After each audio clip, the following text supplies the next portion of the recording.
SNR business live এসইজিপি গ্রাম panchayat office beneficiary fund কি, এর লাভ কি?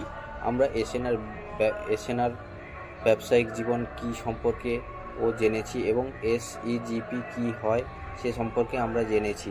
এখন আমরা এসএনআর ব্যবসায়িক জীবন এসইজিপি পঞ্চায়েত অফিস বেনিফিশিয়ারি ফান্ড নিয়ে আলোচনা করব। এটি এসইজিপি দ্বারা তৈরি একটি অনন্য তহবিল। এই তহবিলটি প্রতিটি পঞ্চায়েত অফিসের প্রতিটি স্টাফের জন্য অতিরিক্ত উপার্জনের সুবিধার জন্য কাজ করা হবে। এই তহবিলটি এসইজিপি এর কর্ম কমিশনে তৈরি করা হয়েছে। এসইজিপি তহবিল অধীনে প্রতিটি পঞ্চায়েত 10 লক্ষ ভারতীয় রুপি পাবে। ফলস্বরূপ প্রতি 14 মাস পর এটি গ্রাম পঞ্চায়েত সুবিধাভোগী তহবিল bank account, staff beneficiary fund অ্যাকাউন্টে জমা হবে। এসইজিপি এর কমিশন দুই প্রকারে আসবে। প্রথমটি হলো এসইজিপি এর সদস্যপদ এবং দ্বিতীয়টি আসলে এসইজিপি সদস্যদের আর্থিক উপার্জনের পরিমাণ ও মেম্বারশিপের ক্রেডিট করা ব্যাংক অ্যাকাউন্টের উপর নির্ভর করবে।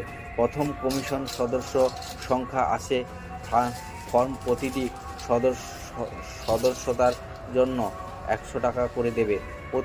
যদি এটি পঞ্চায়েত অফিস এরিয়া ফার্ম পাওয়া যায় 10,000 সদস্য 14 মাসের মধ্যে এসইজিপি পঞ্চায়েত অফিস তহবিল থেকে কমিশন 10 লাখ। এই অর্থ স্টাফ হিসেবে তাদের পদবি অনুসারে ভাগ করা হবে। ফলস্বরূপ প্রতি 14 মাস পর পর অফিস স্টাফেদের ব্যাংক অ্যাকাউন্টে জমা করা হবে। দ্বিতীয়ত কমিশন আসে এসইজিপি সদস্যদের উপার্জনের ভিত্তিতে। এটি এসইজিপি সদস্যতার আয়ের 2%। যদি এই একজন সদস্য এসইজিপি মেম্বারশিপ বেনিফিশিয়ারি ফান্ড অনুযায়ী 15 লাখ উপার্জন করেন, তাহলে এসইজিপি গ্রাম পঞ্চায়েত অফিস ফান্ড 30 লাখ প্রতি এসইজিপি সদস্যদের কাছ থেকে 30,000 টাকা উপার্জন করে। এই দ্বিতীয় কমিশন প্রক্রিয়ার প্রতিটি এসইজিপি গ্রাম পঞ্চায়েত তহবিল 33 কারোট প্রতি ফলে 14 মাসের পর। তাই আমাদের সংস্থা আপনার গ্রাম পঞ্চায়েত অফিসে অনুরোধ করছে, অনুগ্রহ করে এসইজিপি প্রকল্পের সাথে যোগ দিন, যাতে এটি আপনার গ্রাম পঞ্চায়েত অফিস এলাকায় বাস্তবায়িত হয়। এর সাধারণ শর্তাবলী মনে রাখবেন। এসইজিপি সদস্যপদ আবেদন ফর্ম সদস্যপদ কমিশনের জন্য গণনা করা হয় না। চূড়ান্ত যাচাইয়ের পরে এসইজিপি সদস্যপদ গণনা করা হবে।